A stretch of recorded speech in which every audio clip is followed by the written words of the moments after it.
Muy buenos días, ¿cómo están? Bien, bien. No cabe duda que cuando hay bendición, también viene el ataque. Sí, hermanos. Sí, es cierto. Hay bendición, pero viene también el ataque.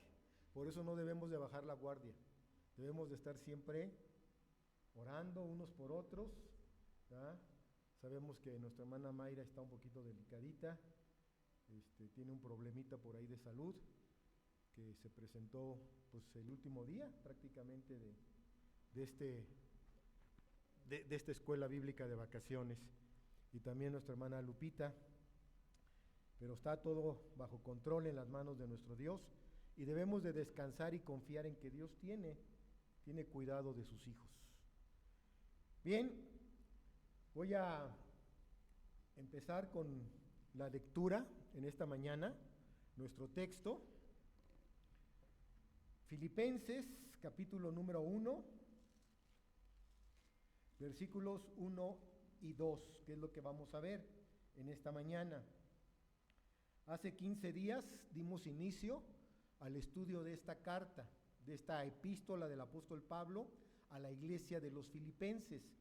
Bien, ahora vamos a ver el versículo 1 y 2, una vez que hemos visto el contexto histórico y algunos elementos de la carta que son importantes, ¿verdad? Y esto, vuelvo a repetir, lo vimos hace 15 días. Hermanos, ya saben que yo les molesto. Nos ponemos de pie, por favor. Vamos a leer. Yo aquí no puedo hacer lo que hacía en otras iglesias, lo que hacía en mi iglesia donde estaba sirviendo. Digo, no lo puedo hacer porque ustedes traen una versión y yo traigo otra. Pero a mí me gusta leer la palabra de Dios alternadamente, y más cuando son pasajes un poquito largos, ¿sí? Cuando son textos largos. Ahorita no, son 2 versículos nada más, pero me gusta leerlos alternadamente a veces para ver y conocer cómo andan ustedes en su lectura, porque a veces nuestra lectura no es muy buena, que digamos, ¿sí? Pero bueno, no se preocupen, no lo vamos a poder hacer aquí, a no ser que todos nos pongamos de acuerdo y traigamos la misma versión. Dice la palabra de nuestro Dios así en Filipenses capítulo 1, versículos 1 y 2. Pablo y Timoteo, siervos de Jesucristo, a todos los santos en Cristo Jesús que están en Filipos, con los obispos y diáconos, gracia y paz a vosotros, de Dios nuestro Padre y del Señor Jesucristo. Vamos a inclinar nuestro rostro y vamos a orar. Padre, en esta mañana estamos delante de tu presencia, conscientes de que tú habitas en todo lugar, pero muy, muy especialmente en la vida de cada uno de tus hijos, de aquellos que han nacido de nuevo. Y en esta mañana, Padre, nos disponemos a ver lo que tú tienes a través de tu palabra en estos 2 versículos. Queremos que nuestros oídos espirituales, sobre todo, estén atentos en esta mañana a lo que tú tienes que decirnos.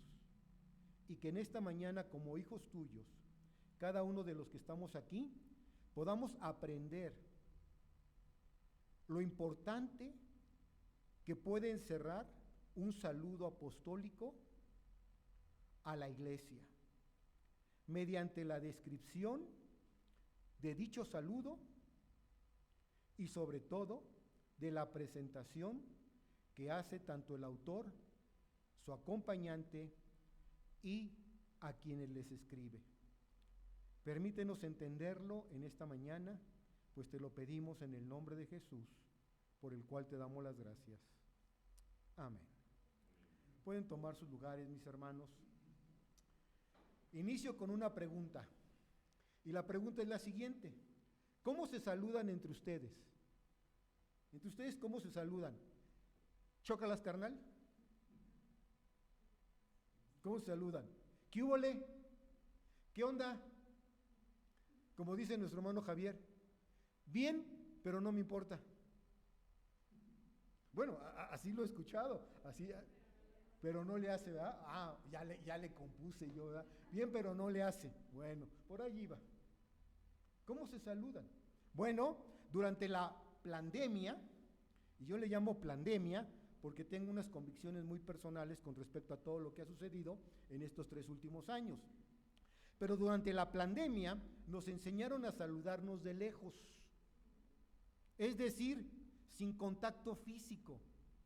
A lo mejor estábamos acostumbrados a saludarnos de mano o a darnos un abrazo muy caluroso y afectuoso, o a saludarnos de beso, de ósculo santo, como dice la Escritura, o de diferente forma, pero nos acostumbramos ¿a qué? A un contacto físico.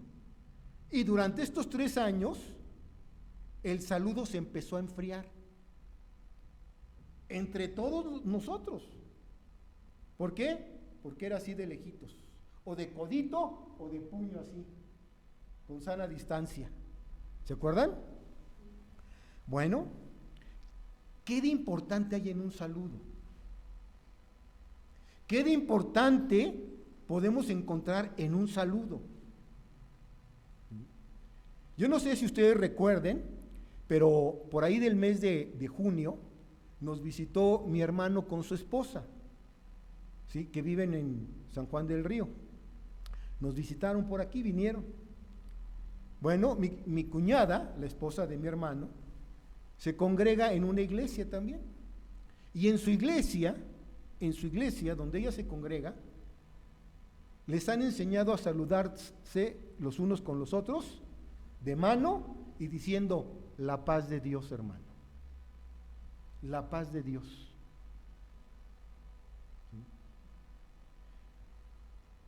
¿Qué podemos encontrar en un saludo? Y sobre todo en un saludo apostólico del apóstol Pablo.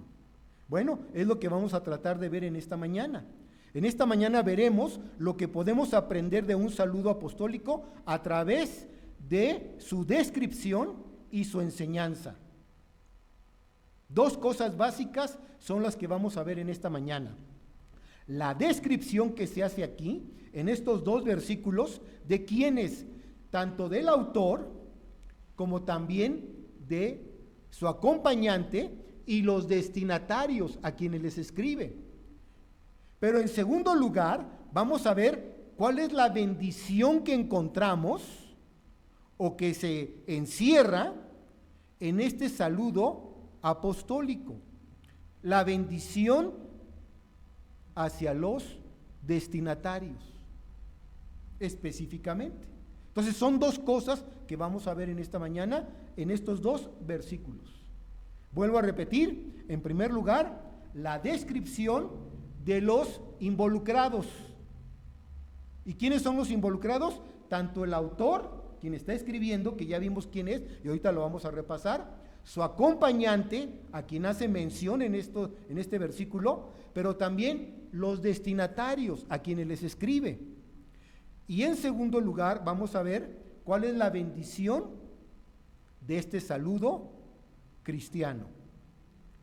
Cabe señalar, mis hermanos, que desde la memorable primera visita del apóstol Pablo a Filipos, alrededor del año 52 después de Cristo, el apóstol Pablo tuvo varios contactos con la iglesia.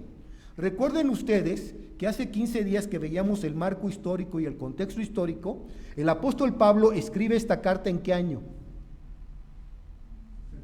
62 después de Cristo. Pero la primera visita, cuando Pablo visita por primera vez Filipos, su primer encuentro con ellos, y que está en Hechos capítulo 16 que veíamos hace 15 días, cuando llega por primera vez y es guiado por ese varón macedonio a través de esa visión, él llega 10 años antes, en el año 52 después de Cristo. 10 años después les escribe la carta, en el año 62. Bueno, cabe señalar entonces que el apóstol Pablo tuvo varios contactos con la iglesia. Por lo menos existen 2 visitas que el apóstol Pablo tuvo con los filipenses. ¿Dónde está esto? Por ahí del año 57 después de Cristo, en el 52, la primera visita, pero después en el año 57 después de Cristo, según Hechos capítulo 19, versículo 21. Hechos capítulo 20, versículos 1 al 3 y versículos 5 y 6 del mismo capítulo 20 de Hechos. En Primera de Corintios capítulo 16, versículos 5 y 6, también se menciona ahí acerca de esta visita. En Segunda de Corintios capítulo 1, versículos del 15 al 17, y en Segunda de Corintios capítulo 12, versículos 12 y 13. Encontramos entonces que el apóstol Pablo tiene contacto frecuente con dicha iglesia. Pero no solamente Pablo, sino también su fiel discípulo Timoteo, su acompañante. Y Timoteo también había estado en varias ocasiones en Filipos, en Macedonia. ¿Dónde dice esto? Hechos capítulo 16, versículos del 1 al 3. Hechos 16 del 1 al 3. Hechos 17, versículos 14 y 15. Hechos 19, versículo 22. Hechos capítulo 20, versículos del 3 al 4. Y sobre todo, Filipenses capítulo 2, versículos del 19 al 23. Esto nos hace ver el interés que el apóstol Pablo tenía por esta iglesia. Es como nuestro hermano Enrique, se me fue ahorita el nombre, nuestro hermano Enrique, ¿sí? Frecuentemente está visitando esa pequeña misión que está ¿dónde? En Acámbaro. ¿Cuántos viajes has tenido allá? Ya perdió la cuenta. Bueno, algunos de ustedes ya tuvieron la oportunidad de acompañarle y de visitar esa misión. Bueno, así era el apóstol Pablo.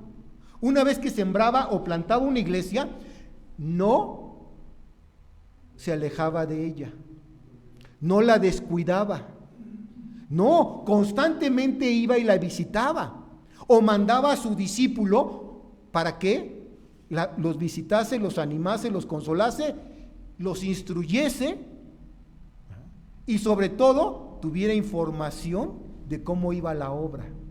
Eso es importante, hermanos. Y esto es lo que vemos con la vida del apóstol Pablo. Entonces es importante esto. Ahora vayamos a nuestro primer punto. Nuestro primer punto es la descripción de los involucrados, de los cristianos, según el versículo 1. Y ahí encontramos que el primer involucrado es Pablo, quien escribe esta carta. El segundo involucrado es Timoteo, ¿sí? Pero no solamente ellos, sino que dice que le escriben a los santos en Cristo Jesús que están en Filipos. Y menciona a los santos, ahorita los vamos a ver. Y menciona también juntamente con los obispos y diáconos. Y esto de obispos y diáconos es muy importante tomarlo en cuenta, por lo que vamos a ver. Esto nos da una referencia, sobre todo, ¿saben de qué? Del orden que ya tenía la iglesia y la madurez que ya habían adquirido. En 10 años que habían transcurrido, desde el año 52 hasta el año 62 en que Pablo les escribe. 10 años, pero ya hay una iglesia ordenada, establecida y sobre todo con gente madura. Y lo vamos a ver. Veamos la descripción en primer lugar, de Pablo y de Timoteo. Pablo y Timoteo se describen a sí mismos como ¿qué? Como siervos de Cristo, según el versículo 1, en la parte 1a. Dice que son siervos. Pablo y Timoteo se describen o identifican simplemente aquí como siervos de Jesucristo. Literalmente, esta palabra de siervo, ¿sabes lo que significa? Esclavo en el griego. Es lo que significa esclavo de Jesucristo. Es decir, el apóstol Pablo ni afirma su oficio, ni tampoco su título apostólico, como en otras cartas. Ahorita nuestro hermano Enrique leyó Romanos, ¿verdad? Versículo 1:1 y Segunda de Corintios 1:1. Y si ustedes comparan esos versículos con este versículo primero de Filipenses que estamos analizando, en aquellos el apóstol Pablo hace mención ¿a qué? A su apostolado, a su oficio, ¿sí? Él ya era un apóstol de Jesucristo. Aquí no, aquí ¿saben qué es lo que hace Pablo? Se pone al mismo nivel que ¿quién? Que Timoteo y que todos. Que Timoteo, porque está mencionando a Timoteo, se pone al mismo nivel que él, ni por encima de, ni por abajo de, al mismo nivel, y al mismo nivel que los hermanos. ¿Y saben por qué? Por la confianza que había con dicha iglesia. Y porque esa iglesia no necesitaba de las credenciales del apóstol, porque lo habían conocido. Y ya varias veces él había visitado dicha iglesia, había tenido contacto, ¿sí? Entonces, esto es muy importante. Pablo no menciona ni su oficio ni su título apostólico. En su carta a Filemón, si ustedes van a Filemón, Pablo se llama a sí mismo ahí prisionero de Jesucristo. En Filemón 1:1, Pablo se describe a sí mismo como prisionero de Jesucristo. En Romanos y en Tito se refiere a sí mismo como esclavo, pero además hace la mención de su oficio apostólico. En Romanos 1:1 y en Tito 1:1. Solamente aquí, en esta carta de los Filipenses, se utiliza esa expresión aislada y sobre todo de igualdad con respecto a Timoteo, porque se pone al mismo nivel que él. Ahora bien, Timoteo es mencionado juntamente con el apóstol Pablo en 7 epístolas. En 7 epístolas paulinas, Pablo menciona a su fiel discípulo Timoteo. Por ejemplo, en 1 y en 2 de Corintios, en 1 y 2 a los tesalonicenses, en Filipenses, en Colosenses y en Filemón. Solamente omite a Timoteo en la carta a los Efesios.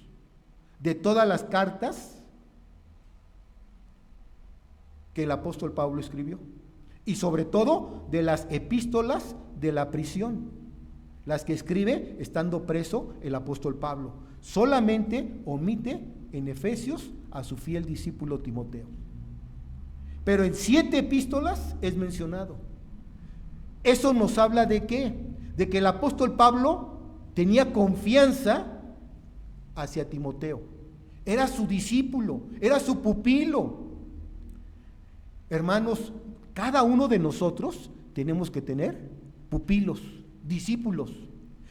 Nuestro hermano Alejandro tiene que tener pupilos. ¿En dónde? En la música. Ahorita, ¿quién está enfermo? Su esposa. Gracias a Dios que no fue nuestro hermano Alejandro. Si hubiera sido nuestro hermano Alejandro, ¿quién está aquí dirigiendo? Jorge, ¿está dónde? En el sonido. Jorge tiene que hacer ¿qué? Discípulos. ¿En dónde?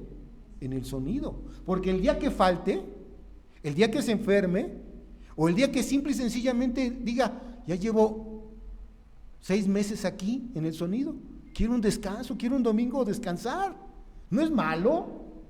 ¿Quién va a estar ahí?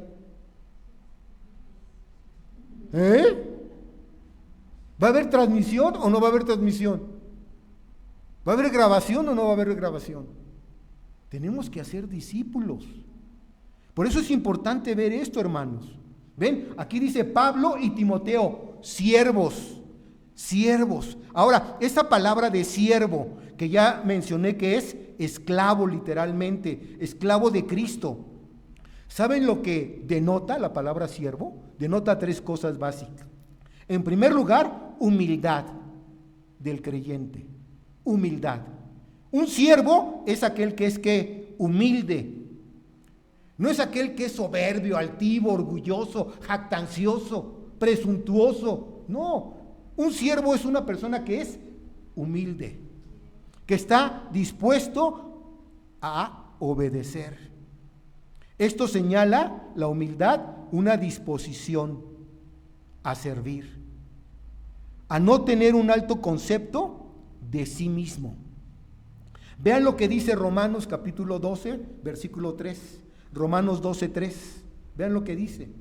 Digo pues, por la gracia que me es dada, a cada cual que está entre vosotros, que no tenga más alto concepto de sí que el que debe tener, sino que piense de sí con cordura, conforme a la medida de la fe que Dios repartió a cada uno.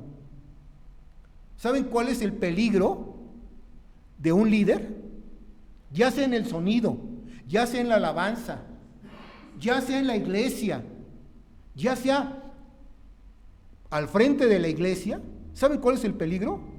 La soberbia, el orgullo, el creer que está por encima de quien sea, hasta veces de Dios y de su palabra. Terrible eso, terrible, pero sucede. Ese es el peligro. Por eso dice aquí: digo pues, por la gracia que me es dada a cada cual que esté entre vosotros, que no tenga más alto concepto de sí que el que debe tener. Y ahorita voy a entrar a ilustrar algo al respecto. Pero en segundo lugar, la palabra siervo, además de humildad, tiene una disposición siempre a hacer la voluntad de su amo. Un siervo entiende que tiene un amo, el cual lo guía, lo instruye, lo dirige, le dice qué hacer. Y él lo único que tiene que hacer es que obedecer. Un esclavo, un siervo, ¿sí?, no es dueño ni de su propia vida. En el tiempo de la esclavitud, si ustedes han visto algunas películas acerca de la esclavitud, el amo era dueño hasta de la esposa, del esclavo y de los hijos. Ni siquiera su propia esposa, ni siquiera sus propios hijos le pertenecían al esclavo, le pertenecían al amo. ¿Se dan cuenta lo que significa o involucra ser esclavo de Jesucristo? ¿Sí? Y para ello, en Juan capítulo 4, versículo 34, vean el ejemplo de nuestro Señor Jesucristo. Juan 4, 34. Jesús les dijo a sus discípulos: mi comida es que haga la voluntad del que me envió y que acabe su ¿qué? Su obra. Mi comida, es decir, mi servicio, mi trabajo, es hacer siempre la voluntad de ¿quién? De mi Padre, y que cumpla con lo que Él dice, que acabe su obra. En otras palabras, Jesucristo no vino a este mundo a hacer su voluntad.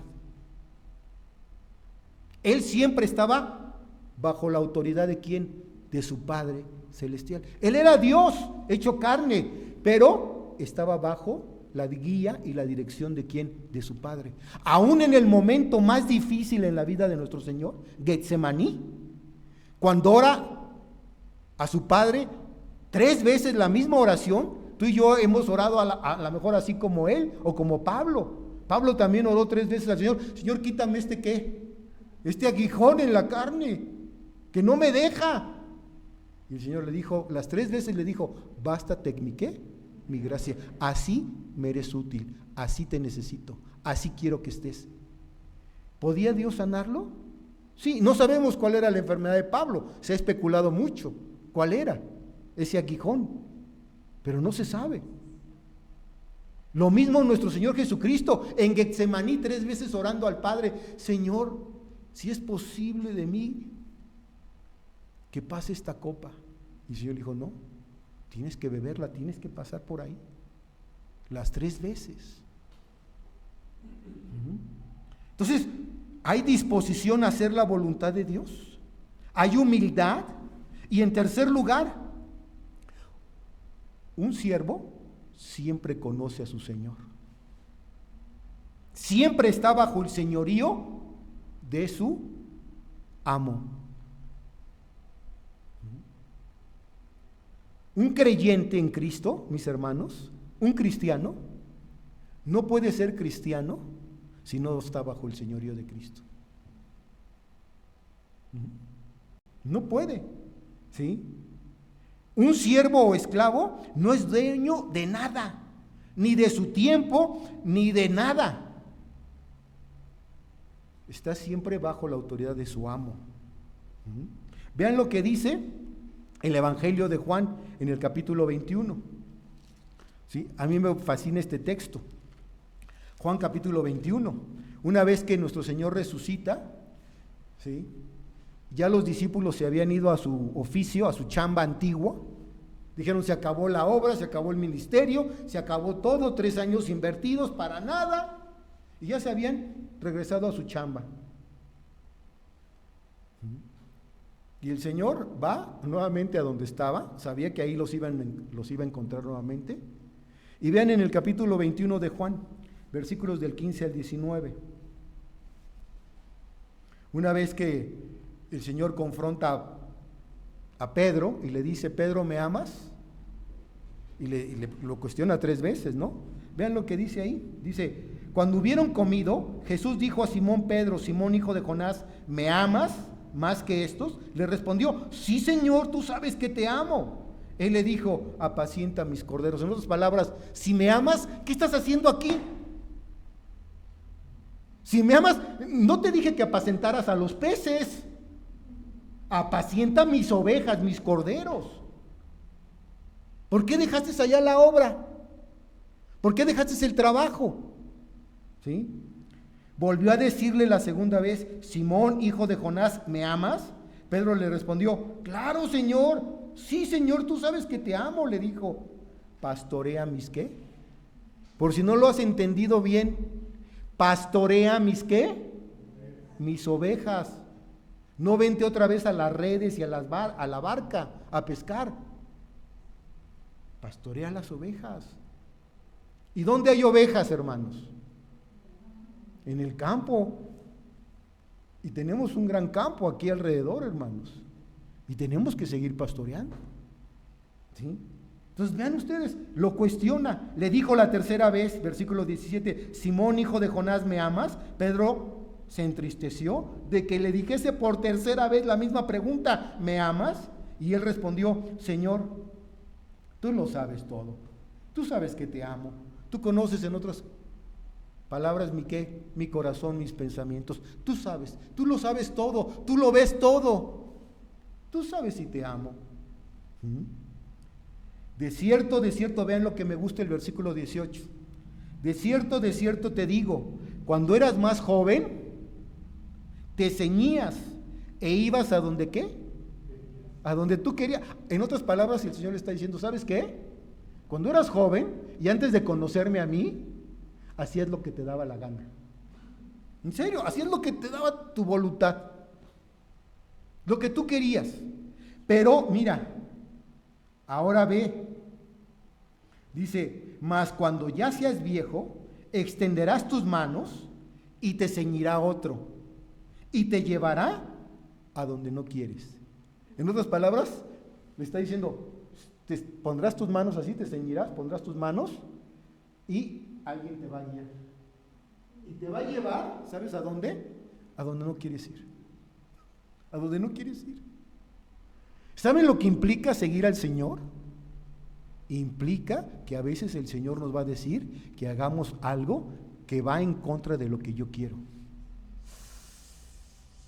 Uy, pero Señor, es que yo no quiero ir ahí. Ve. Vimos cómo se fundó la iglesia hace 15 días. Tenemos que ser sensibles a la guía de ¿qué? Del Espíritu Santo, a la guía de Dios. ¿Sí? Y Dios nos está guiando hacia un lugar. Tenemos que obedecer. Entonces vean lo que implica la palabra siervo. Pero ¿saben qué? Hoy día, ¿saben qué es lo que sucede en el pueblo del Señor? Llegan con la credencial. Es que soy maestro en divinidades, soy teólogo, soy licenciado en griego y en hebreo, vengo de tal instituto bíblico.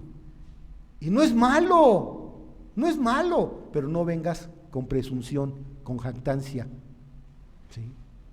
A mí me ha pasado, hermanos, A mí me ha pasado, en la iglesia donde estábamos, una vez me llegó una persona que quería hablar conmigo. No llegó ni siquiera al servicio, llegó al final. Y me dijo, ¿usted es el pastor? Le digo, sí, para servirle. Dice, bueno, mire, yo vengo de tal instituto graduado, me sacó su credencial y quiero que me dé trabajo en esta iglesia. Así me la soltó. Y le digo, bueno, mire, yo no le conozco. No, pero soy hermano, mire, aquí está mi credencial, aquí está mi. Y le digo, bueno, pero no le conozco.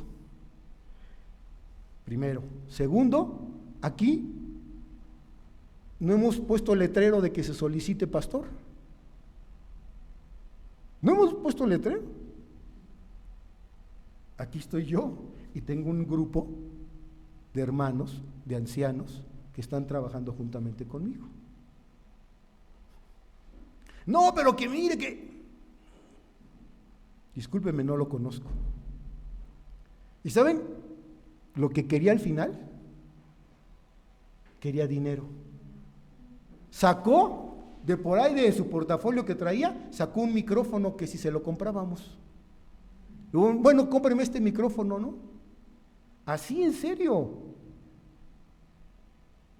Y quería que le compramos. Le digo, ¿sabe qué? Tenemos equipo de sonido aquí, no necesitamos nada. Uy, no le hubiera dicho eso porque se fue. Molesto, enojado, diciendo tantas cosas. Y según hermano. Entonces, hermanos, que no se nos olvide, somos siervos de Jesucristo, somos esclavos del Señor. Antes éramos esclavos ¿de qué? Del pecado. ¿Sí? Gracias a que el Señor nos rescató de ahí y ahora nos ha traído a la luz de su palabra. Entonces vean, ¿sí? El apóstol Pablo se describe a sí mismo y describe a Timoteo como siervos, no jactancioso, no orgulloso, no presuntuoso, como hoy en día estamos encontrando. A mí me llegaron a decir después mis ancianos en la iglesia, mis ancianos, mi equipo, es que si tú no te titulas de un seminario bíblico, no puedes ser pastor. ¿What? ¿Qué? Eso me dijeron. Y les dije, ¿saben qué? Que Dios les bendiga. Quédense con todo, yo me retiro.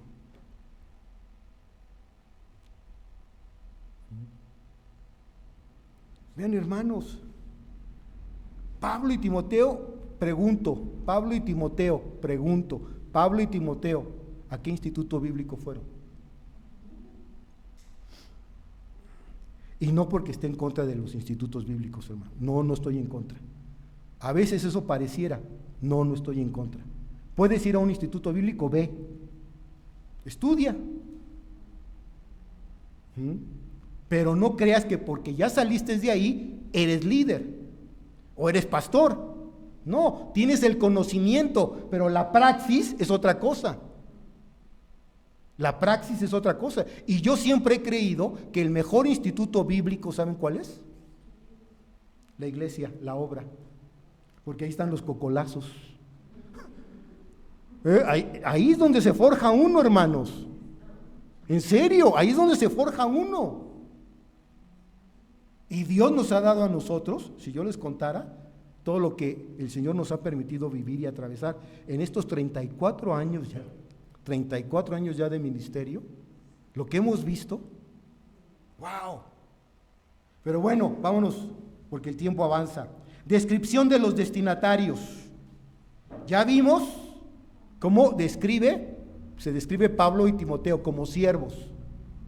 No dice soy apóstol, no soy maestro en divinidades, tengo la licenciatura en teología. No. Siervos. Humildad, disposición y bajo el señorío de Cristo. Ahora, veamos la descripción de los destinatarios. En primer lugar les dice que les escribe a quienes, a los santos en Cristo, ¿Quiénes son estos santos en Cristo? Bueno, son aquellos hermanos que tienen una estrecha relación con el Santo Dios, que están en comunión con Dios. No son difuntos, no son imágenes, no son ídolos, ni de madera, ni de yeso, ni de piedra, ni de plata. Esa es la idea y la costumbre que la Iglesia Católica Romana y Apostólica ha creído. Pero los santos en Cristo son personas, en primer lugar, escucha bien, personas vivas. Pablo le escribe no a muertos, le escribe a vivos que están ahí en la iglesia, a sus hermanos en la fe, en otras palabras, aquellos que están en Cristo. Es a quienes les escribe. Entonces Pablo los describe como santos en Cristo. La palabra santo, ¿qué significa? Separado, apartado, ¿sí? ¿Apartado de dónde o separado de dónde? Del pecado, de la mundanalidad. De ahí nos sacó el Señor para su servicio. Ese es un santo. Es aquel que fue sacado del pecado y apartado por Dios para su obra, para Él, para su servicio, para que esté bajo el señorío de Cristo, para que sea humilde. Vean ustedes Efesios, vamos a Efesios, capítulo número 2. Efesios, capítulo número 2, versículos del 11 al 22. Dice así, por tanto, Efesios, capítulo 2, del 11 al 22. Por tanto, acordaos de que en otro tiempo, vosotros los gentiles en cuanto a la carne, erais llamados sin circuncisión, por la llamada circuncisión hecha con mano en la carne.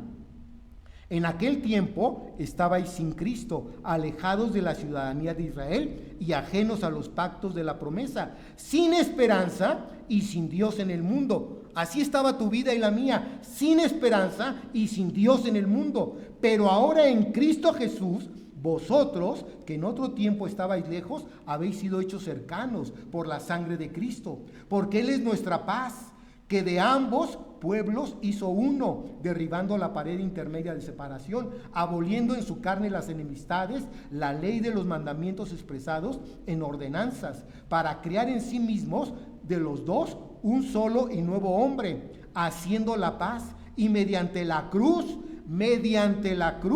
reconciliar con Dios a ambos en un solo cuerpo, matando en ella las enemistades. Y vino y anunció las buenas nuevas de paz. ¿A quién? A vosotros que estabais lejos, a los que estaban también cerca, porque por medio de él, tanto los unos como los otros, tenemos ahora entrada por un mismo espíritu al Padre. Así que ya no somos extranjeros ni advenedizos, sino conciudadanos de los santos y miembros de la familia de Dios. ¿A qué familia perteneces?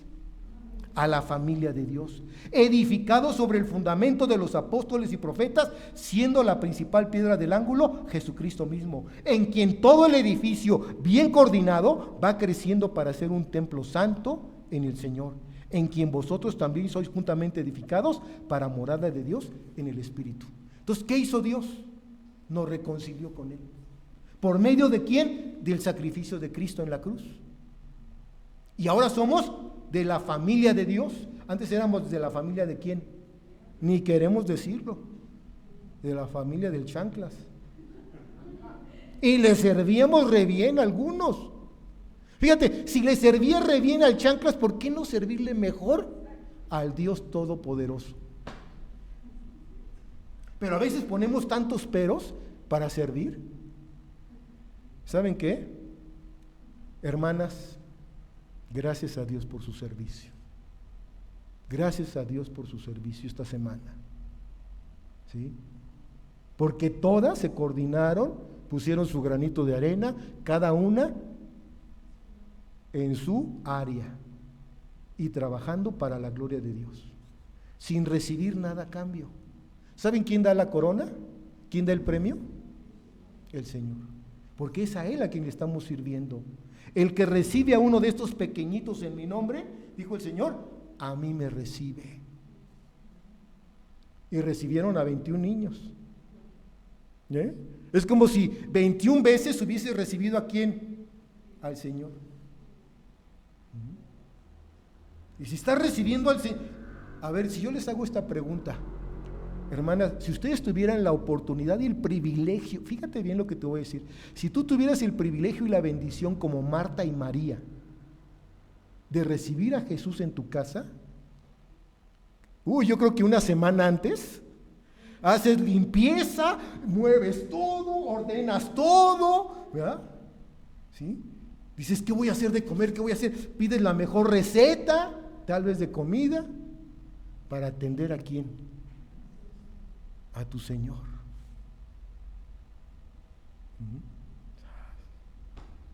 Pero ¿saben qué?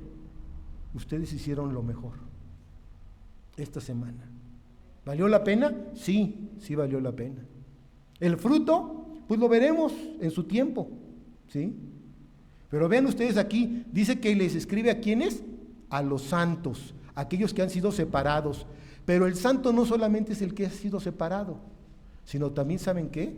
El santo es aquel que ha sido consagrado al servicio de Dios. La palabra santo implica separación, pero por otro lado, consagración. Dios me separa de esto, del pecado, pero me consagra ¿a qué? A esto, a su servicio, ya sea a tocar, ya sea a controlar el equipo, ya sea a limpiar aquí, ¿ah? ¿Sí? Pero Dios me está consagrando a eso. ¿Sí? Somos consagrados al servicio de Dios. Vean lo que dice Primera de Corintios 1, versículo 1 y 2. Dice: Pablo, llamado a ser apóstol de Jesucristo, por la voluntad de Dios, y el hermano Sóstenes, a la iglesia de Dios que está ahora en Corinto, a los que, y noten, ahí viene la palabra, a los santificados. Esa palabra santificados es a los consagrados en Cristo Jesús, aquellos que están dispuestos a servir a su Señor, a los consagrados, a los dedicados, a los apartados en Cristo Jesús, llamados a ser ¿qué? Santos, con todos los que en cualquier lugar invocan el nombre de nuestro Señor Jesucristo, Señor de ellos y nuestro. ¿Sí? Entonces vean cómo los describe, como santos, pero no solamente a ellos los describe, a todos los santos, a todos los que han sido separados como hijos de Dios creyentes y consagrados ahora para Dios, sino que vean ahora la descripción que hace enseguida es a los obispos y diáconos.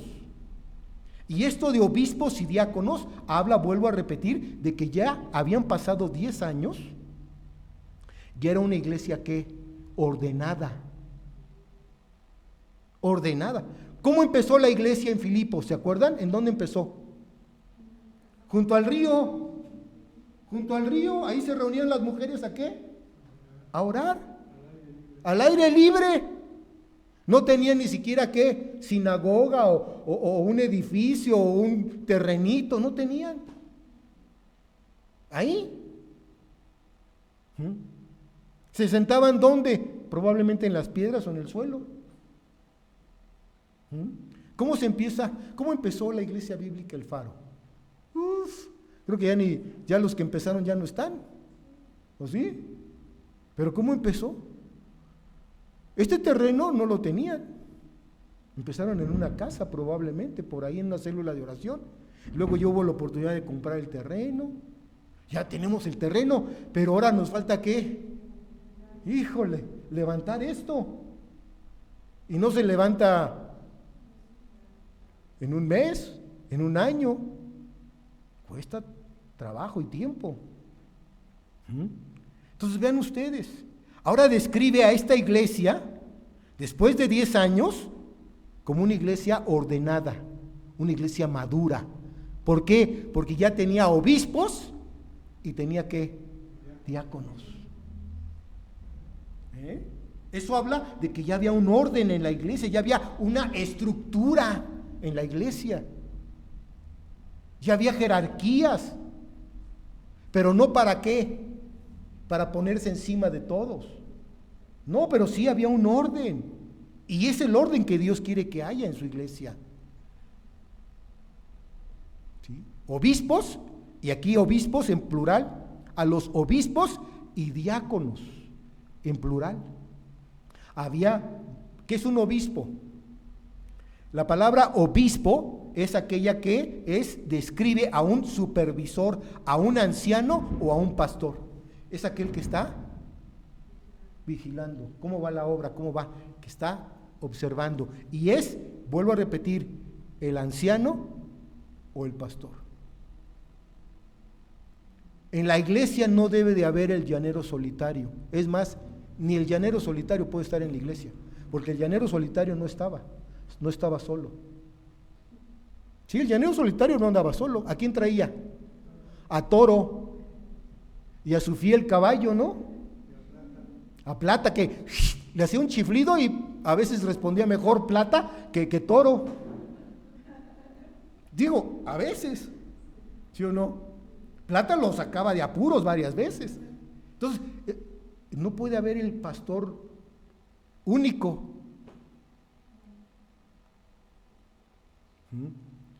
Cuando yo conocí del Evangelio, fue en una iglesia pentecostal.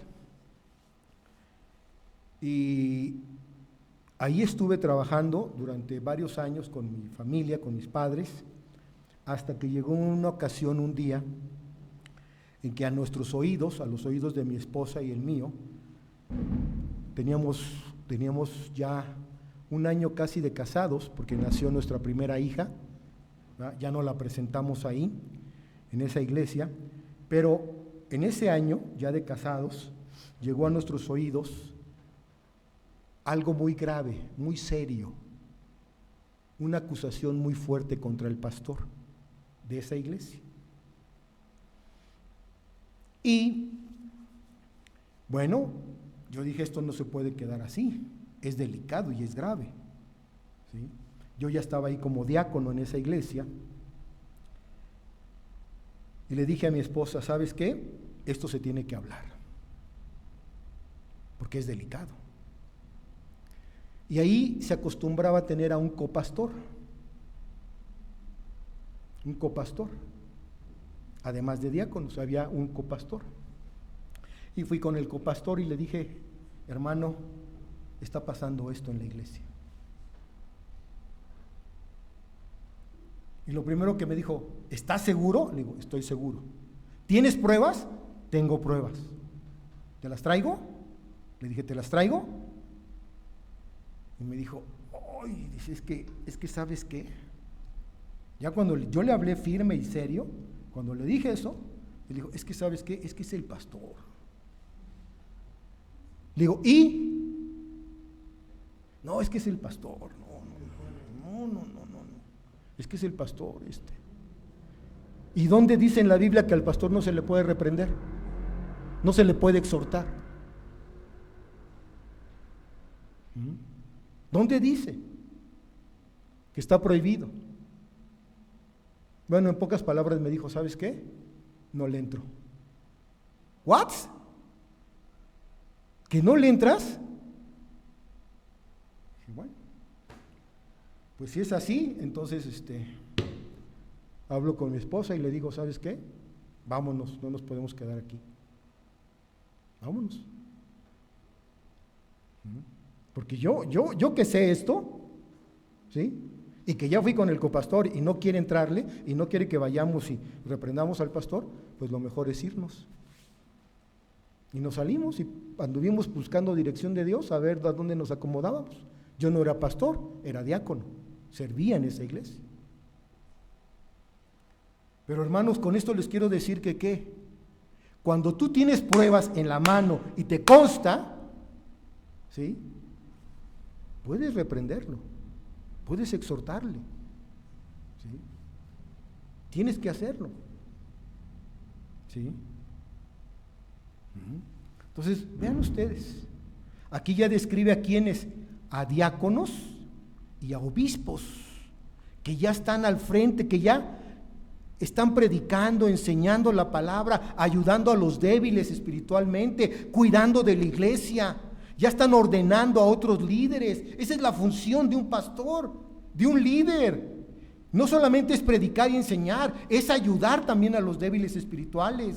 Es cuidar de la iglesia, es pastorearla y es ordenar otros líderes.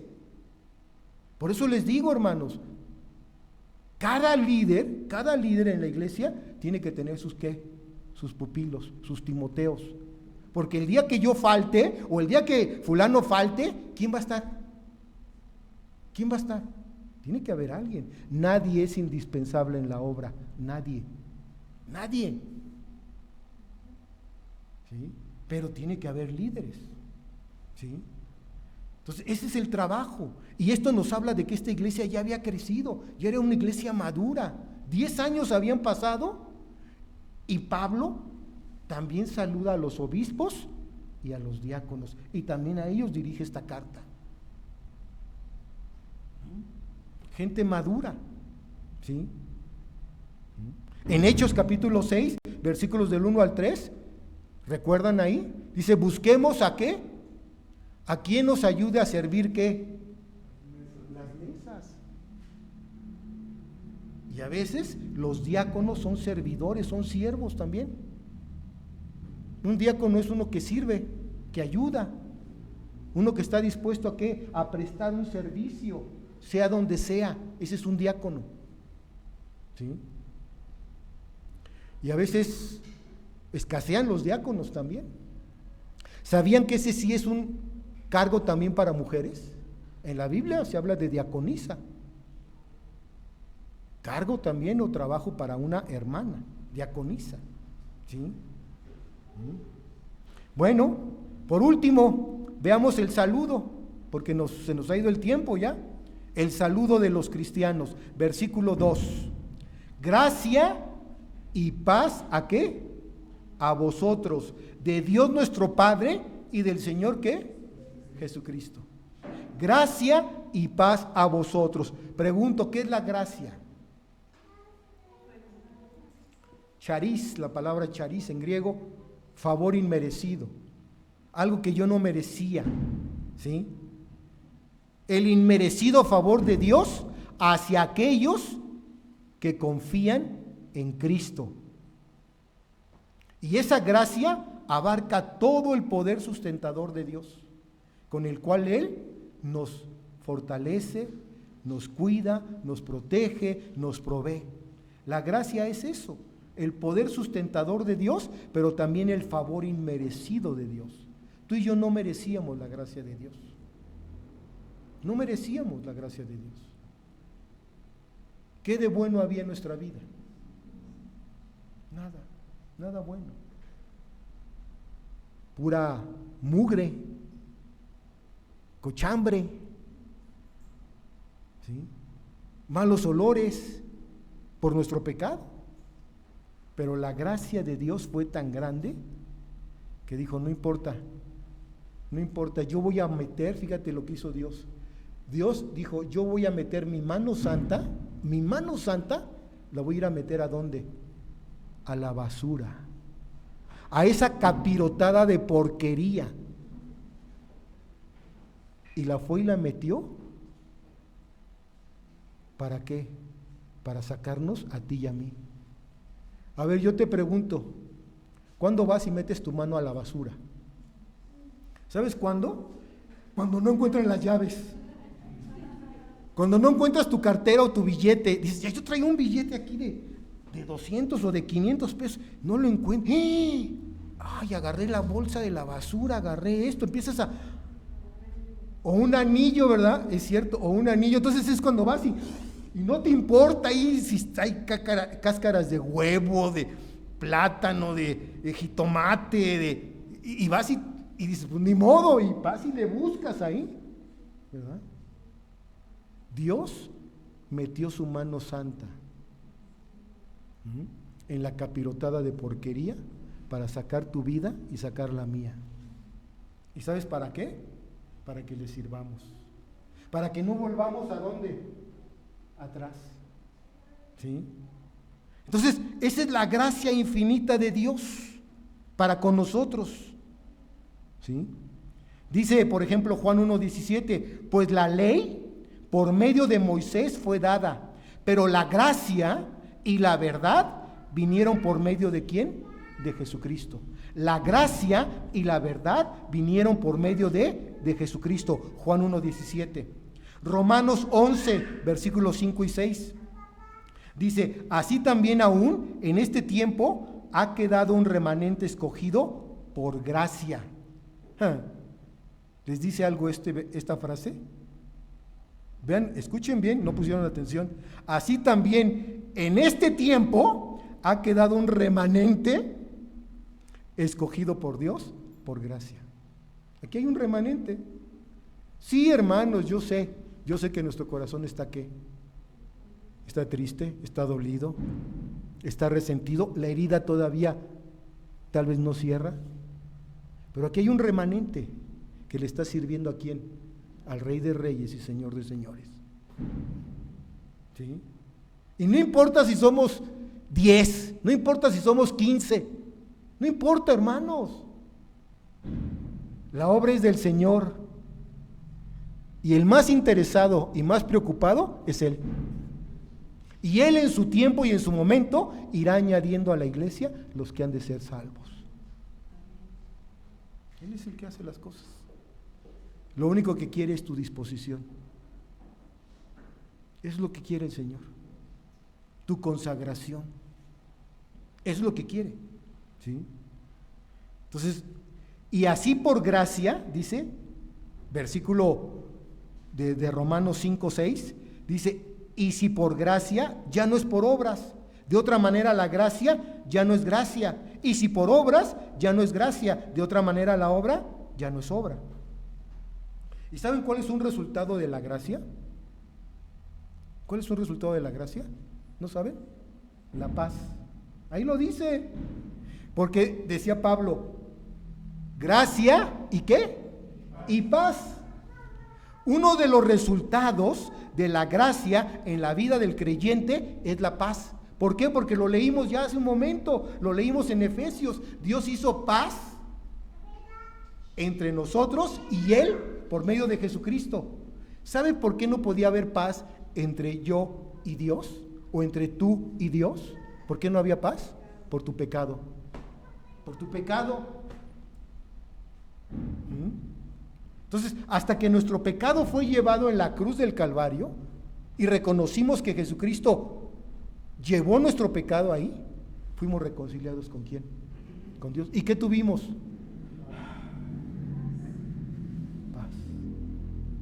Ay, puedes descansar, porque el único que perdona pecados es Dios, a través de Cristo, de ese sacrificio perfecto, el Cordero Pascual. Entonces, el resultado de la gracia de Dios para con nosotros es la paz para con Dios. ¿Por medio de qué? De nuestro Señor Jesucristo. Romanos 5:1, vean lo que dice rápidamente. Justificados pues por la fe, ¿tenemos qué? Paz para con Dios. ¿Por medio de quién? De Cristo Jesús, de nuestro Señor Jesucristo. Filipenses 4:7. Filipenses 4:7. Y la paz de Dios que sobrepasa ¿qué? Todo entendimiento, guardará vuestros corazones y pensamientos en Cristo Jesús. La paz de Dios. Hay gente que quisiera tener paz de tantos problemas, tribulaciones, aflicciones y de todo lo que está viviendo. Si supiera que nada más con venir a los pies de Cristo va a tener paz. Pero no, van al psiquiatra, van con el chochero y les mete Valium, les mete quién sabe qué, y les mete esto y esto y esto, y tienen paz aparentemente por un ratito, pero pasa el efecto de eso y están peor, de veras están peor. Miren, de veras, hermanos, me dio tanta tristeza, como lo comentaba el viernes con los papás, me dio tanta tristeza y dolor en mi corazón cuando vi ese video de los zombies de Filadelfia. Si no lo han visto, búsquenlo en YouTube. Se titula así, Los zombies de Filadelfia. Híjole, wow, te parte el corazón. Imagínate un hijo tuyo ahí, un ser querido tuyo metido en eso. Por eso, gracias a Dios, que la paz de Dios sobrepasa todo entendimiento. Gálatas 5:22, mas el fruto del Espíritu es amor, gozo, ¿qué? Paz, paciencia, benignidad, bondad, fe, etcétera, etcétera. El fruto del Espíritu es la paz. Entonces, gracia y paz ¿a quién? A vosotros, hermanos. Ese era el saludo característico del apóstol Pablo. Gracia. El favor inmerecido de Dios llegó a ustedes, pero junto con eso, con la gracia, viene ¿qué? La paz. Qué hermoso, ¿no? Juan 14:27 dijo Jesús, último versículo. Juan 14:27, ¿qué dice? La paz os dejo, mi paz os doy, no como el mundo que te la ofrece o te la da, yo te la doy. La paz de Dios es una paz que sobrepasa todo entendimiento. Andamos buscando la paz ¿en qué? En el fentanilo, en las drogas, en la música, en el alcohol, en las mujeres, en el dinero. No, el dinero ¿qué va a traer paz? Trae más inquietudes y más cosas que la paz de Dios. Vamos a inclinar nuestro rostro. Padre, te damos gracias en esta mañana por tu palabra, porque aún en el saludo, que a veces es tan trivial, podemos encontrar algo y puede ser de bendición para quien se lo otorgamos. Enséñanos a saludarnos entre nosotros como a ti te agrada, y que nuestro saludo siempre sea de bendición para nuestros hermanos, para nuestro prójimo, para nuestros enemigos. Señor, gracias por el ejemplo de Pablo y de Timoteo y de cada uno de tus siervos, los cuales tú has levantado por tu pura gracia. Bendice tu palabra, Señor, y que no vuelva a ti vacía. En el nombre de Jesús. Amén.